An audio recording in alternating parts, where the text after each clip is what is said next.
ইদা বুদিআল মাইয়িতু ফি কবরিহি, যখন একজন মাইয়িতকে তার কবরের ভিতরে রাখা হবে, যা মালাকান, দুইজন ফেরেশতা তার কবরের ভিতরে আসবে। ওই সময় আল্লাহর রাসূল বলেন, যদি তিনটা জিনিস এই বান্দা দুনিয়াতে রাইখা যাইতে পারে, তাইলে আল্লাহ তাআলা ওই বান্দার কবরটারে জান্নাতের বাগান বানায় দিবে। এই তিনটা জিনিসের ভিতরে হলো, একটা তার কবরের বিছানা, আরেকটা হলো কবরের ছাদ, আরেকটা হলো কবরের চতুর্দিকের বেড়া।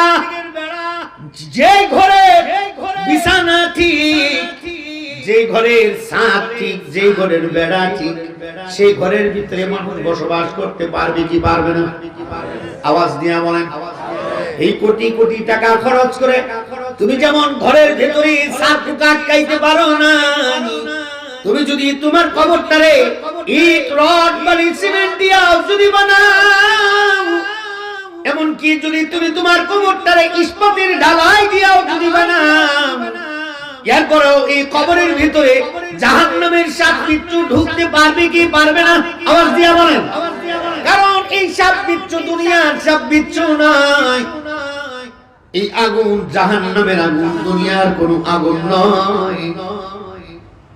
তুমি যদি তোমার কবরটারে যদি একেবারে ইস্পাতের ঢালাই দিয়াও যদি বানাও, এরপরেও এই কবরের ভিতরে জাহান্নামের আগুন ঢুকতে পারবে।